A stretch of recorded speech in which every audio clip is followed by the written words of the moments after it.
ఇక్కడ అన్న ఇంత కష్టపడి ప్రొడ్యూసర్గా ఎందుకు మారాల్సి వచ్చింది? ఎవరో ప్రొడ్యూస్ చేయలేదా? ఈ సబ్జెక్ట్ ఒప్పుకోలేదా? మీతో సినిమాలు తీయడానికి ఎవరు ఇష్టపడలేదా? ఐ లవ్ దట్ క్వశ్చన్ అన్న. నిజంగా it was a part of my skit. నేను చెప్పాల్సింది ఫ్లోలో మర్చిపోయాను.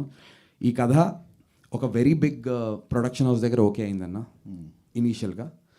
అక్కడ వాళ్ళు హీరోని మార్చమని చెప్పి అడిగారు. మేము కలిసి రాసుకున్నాం. నేను వరుణ్ 7-8 ఇయర్స్గా వీవ్ బీన్ ట్రావెలింగ్. నేను డైరెక్షన్ చేద్దాం అనుకుని వరుణ్ రైటర్గా వచ్చాను. నేను ఒక సినిమా డైరెక్షన్ చేయాలి. ఆ డైరెక్షన్ చేయడానికి తరుణ్ భాస్కర్కి ఫోన్ చేసి, నాకు ఒక మంచి రైటర్ని తరుణ్, నేను ఒక సినిమా డైరెక్ట్ చేద్దాం అనుకుంటున్నా, నాకు ప్రొడక్షన్ హౌస్ ఓకే అయింది. అక్కడికి వెళ్ళిన తర్వాత వరుణ్ని నాకు తరుణ్ భాస్కర్ టీం పంపించారు, తన్వి వీళ్ళందరూ. సో మేమిద్దరం కలిసి కథలు రాస్తూ ట్రావెల్ అయ్యాం. సో చాలా బాండింగ్ వచ్చింది.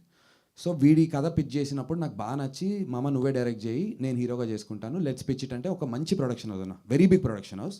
ఓకే అయింది. వాడక 2-3 మంత్స్ ట్రావెల్ అయిన తర్వాత నందు కాకుండా ఇంకేదైనా హీరోకి వెళ్దామా అన్నారు. ఐ వాజ్ ఆల్సో లైక్ వెళ్ళు అన్న. కానీ బయటికి రావడానికి కారణం ఏంటంటే ఏస్థెటిక్ ఆఫ్ ద సినిమా ఉంటుంది కదన్న. ఇప్పుడు ఈ సినిమాని 10 కోట్లలో తీస్తే ఆ టెక్స్చర్ టోన్ రాదు. ఇప్పుడు ఈ డబ్బా ఉందనుకున్నా, ఆ పెద్ద ప్రొడక్షన్ హౌస్ వాళ్ళు ఇది డబ్బా వద్దబ్బా మంచి క్లీన్ వినైల్ షీట్ వేసి మార్బుల్ మీద ప్రింట్ చేద్దామంట. అప్పుడు ఈ సైక్ సిద్ధార్థ వైబ్ రాదు. ఈ కథని ఇలా చెప్తేనే వైబ్ వస్తుంది.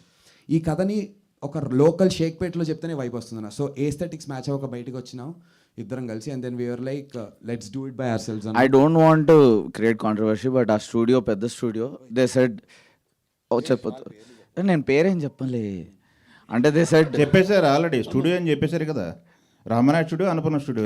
కాదన్న కాదు, అంటే స్టూడియోస్ అని అలా లాంగ్వేజ్ బట్టి వెళ్ళలేరు సార్. అంటే అలా ఒక సంస్థ. So and by the way 2 తప్పు, సో డజంట్ కౌంట్. సో ఆ సంస్థలో the part that made me come out and say let's do it ourselves is, దీన్ని ఫ్రెండ్ క్యారెక్టర్ చేయమన్నారు. నేను I can't see that. So I was like, and అక్కడ చాలా limitations పెట్టారు. ఇది ఒక ఫ్రీడమ్తో చేయాలి ఫిలిం. మీరు ఫిలిం ఎస్థెటిక్ చూస్తే చాలా ఫ్రీడమ్తో మీకు కనిపిస్తుంది. ఆడియన్సెస్ కూడా ఫ్రీ అవుతారు. ఏదో మేము ఫ్రీడమ్గా తీసినట్టు కాదు, ఆడియన్సెస్ కేర్ ఫ్రీ ఫీల్ అవ్వాలని తీసిన ఫిలిం ఇది. అండ్ ఎడిట్ గ్రామర్ కూడా కొత్తగా ఉంటుంది. ఫిల్మ్ మేకింగ్ గ్రామర్ కొత్తగా ఉంటుంది. సో అలాంటిది సంస్థలో ఫస్ట్ డైరెక్టర్కి అలో చేయరు సార్. ఓకే.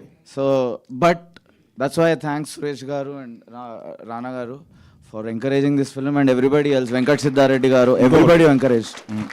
డైరెక్ట్ గారు ఇంకోటి, ఇప్పుడు టీజర్లో చూపించిన విజువల్స్ ప్లస్ డైలాగ్స్ అన్ని సినిమాలో ఉంటాయా?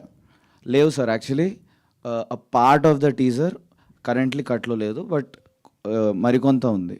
ఓకే. సో ఇది మీరు చూస్తే అది క్యారెక్టర్ని ప్రజెంట్ చేయాలన్న ఒక ప్రయత్నం. సో క్యారెక్టర్ని ప్రజెంట్ చేసాం అండ్ దెన్ స్టోరీలో ఇంకా ఉంది అని కూడా ప్రజెంట్ చేసాం. ఓకే. సీక్వెన్స్ ఉంటుంది, కార్ సీక్వెన్స్ ఉంటుంది. ఇంకో క్వశ్చన్, సెన్సార్ అయిపోయిందా? సెన్సార్ రూల్స్ 3 months బ్యాక్ మారినాయి, చాలా టైట్ ఉంది పొజిషన్ అని చెప్పి చాలా మంది మేకర్స్ చెప్తున్నారు. ఇబ్బంది పడిన సన్నివేశాలు కూడా చెప్తున్నారు. ఇప్పుడు దీనికి మా Spirit Media Praveen sir, Venkat Siddareddy sir ముందుండి దీన్ని నడిపిస్తారని చెప్పి మనస్ఫూర్తిగా కోరుకుంటున్నాము. సార్ వేరెవర్ యూఆర్ ప్లీజ్ సెన్సార్ది కొంచెం అన్న. కానీ ఒకటి, సెన్సార్ వి రెస్పెక్ట్ సెన్సార్ వాళ్ళు కనుక ఇది ఇలా వద్దమ్మా, this is not the right way అంటే outright we are ready to go for it sir. నువ్వు అక్కడ మళ్ళీ డిస్కషన్ పెట్టద్దు. నాది లేదు. అన్న, ఒక హీరో ఓపెన్ అప్ అయి యాక్ట్ చేయడం బాగుంటుంది చూడడానికి, కానీ ఎంత కాదన్నా ఒక అర్జున్ రెడ్డి రిఫరెన్స్